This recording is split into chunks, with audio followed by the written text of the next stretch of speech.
Welcome everyone, I hope you're doing good. Welcome to my top 15 best movies of 2025 list. I've already done the top 15 worst movies of 2025 list. I'll leave a link to that down in the description for you.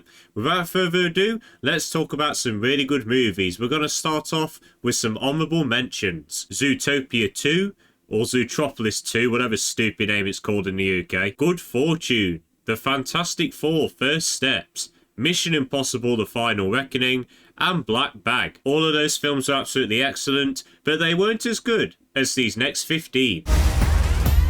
I had a blast with Novocaine. Is this the most thought-provoking movie ever? Is it going to change your life? No, not at all. But was it a damn good time?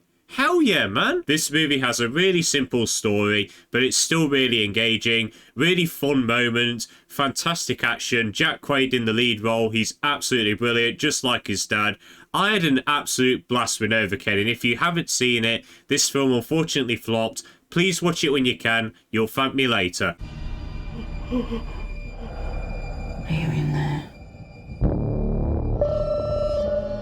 Bring Her Back was not a fun film to watch whatsoever, but the reason why it's in my top 15 is because it was an emotional movie that was really disturbing. This is easily the most disturbing film of the year, but it still hooks you in and you really do feel the emotion, especially towards the third act. Never did I think a movie about family, death, and moving on could be this disturbing. And it's all held together by an awards-worthy performance by Sally Hawkins. She won't get awards for this because this is horror, unfortunately, and no award ceremony respects horror. But she is that good. She plays this character so well. She showcases the psychotic side of her and the sympathetic side of her so well. Bring Her Back was not a fun time at all, but it's still an amazing movie. Movies like The Naked Gun don't get made anymore, so thank God the one exception was amazing. Just like Novocaine, this movie is not setting new ground for film or anything.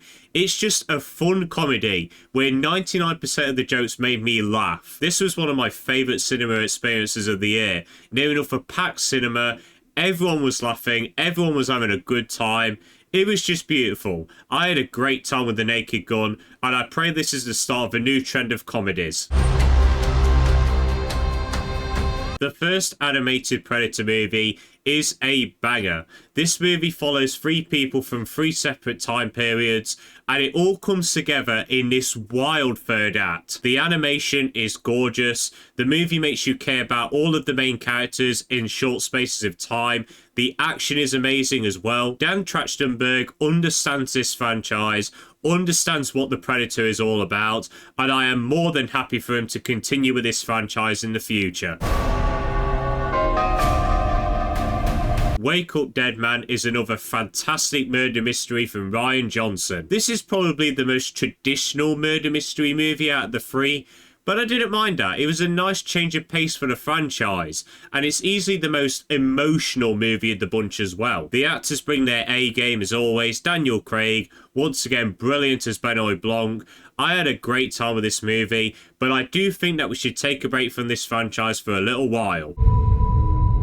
You all asked for this. It is so annoying that this movie is not getting more recognition, because this film was 80 minutes of pure edge-of-your-seat action. For a film that mainly took place in a car, with two adults racing to get their daughter, who has supposedly gotten into a car crash, it is thrilling, and I love how out there it got with the final act. And I know a lot of people didn't really like the final act, and I kind of understand why, but I thought it was absolutely brilliant. It fit the themes, the messages, what this movie was trying to say really well. Top that off, Rosamund Pike and Matthew Rhys were absolutely excellent in this movie. People, I cannot suggest Hello Road to You enough.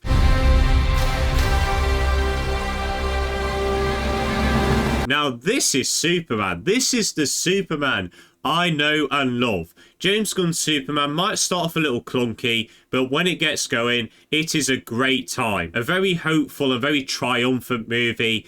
It's just a great movie to watch in your spare time. David Corenswet as Superman, absolutely amazing, and I'm excited for the future of the DCU.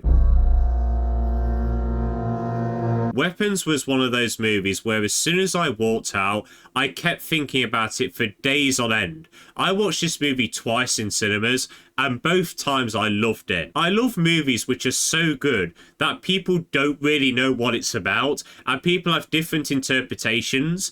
I just absolutely love that. I have my opinions on what this movie is about, and you will probably have a different opinion, and I think that's brilliant. Zach Cregger is slowly going up my list of favourite horror directors, and I cannot wait to see what he does next, especially that Resident Evil movie. I think he'll knock it out of the park. I'm excited for the future of this guy. I absolutely loved Weapons. It's Guillermo del Toro. How could it not be good? We all know the story of Frankenstein, and Del Toro tells that story in a really compelling way. But the best part about this movie for me was how it looked, the technical aspects, the production design, the lighting, the cinematography, the music, all of it absolutely 10 out of 10. Jacob Elordi as the monster, fantastic. Oscar Isaac, Mia Goth, Christoph Waltz, absolutely excellent in this movie as well. Frankenstein is another win for Del Toro.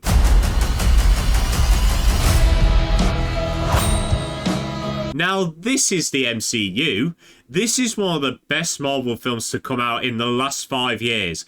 It actually made you care. It actually had something to say. It had themes, messages, characters to care about, and an engaging story. And for the first time in a long while, I cannot wait to see what happens next. That post-credit scene especially had me hyped.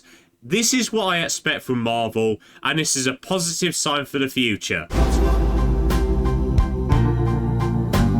Companion was a fantastic comedy thriller about our relationship with technology, modern dating, and AI. It's both really funny and kind of terrifying if you think about it. But what I really liked about this movie was that it had a load of moving parts to it. There's so many characters and they all have something to do. They all have a stake in the story. None of them feel wasted. I loved how this movie looked so light-hearted through the visuals and the acting as well. Fantastic. Sophie Thatcher as Iris, Jack Quaid as well. Both of them have amazing chemistry. I had a great time with Companion.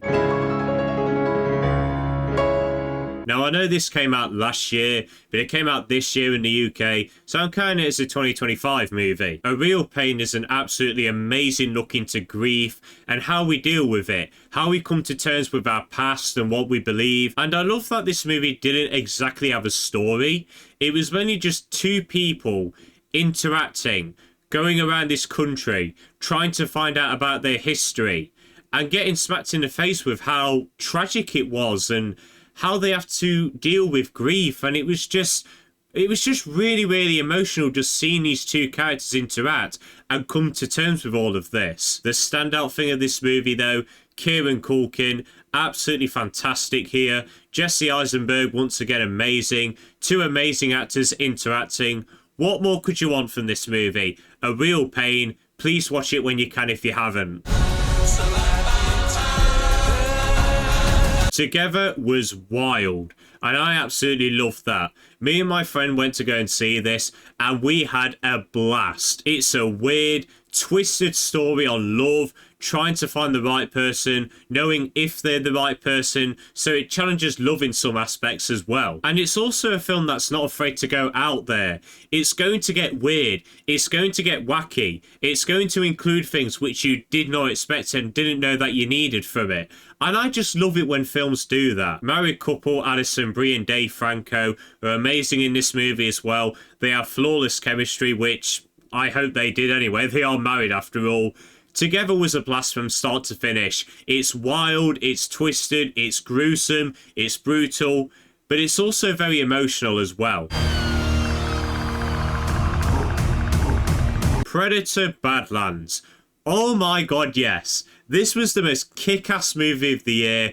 I loved it from start to finish. And what I really appreciated about the writing of this movie is that even though we send this Predator on a character arc of redemption, it doesn't forget the core aspects of a Predator. This movie also has amazing action, brilliant world building as well. I loved exploring this death planet and how different animals and plants try and survive. I love the other characters as well. I think it was shot brilliantly as well. The acting in this movie, excellent as well.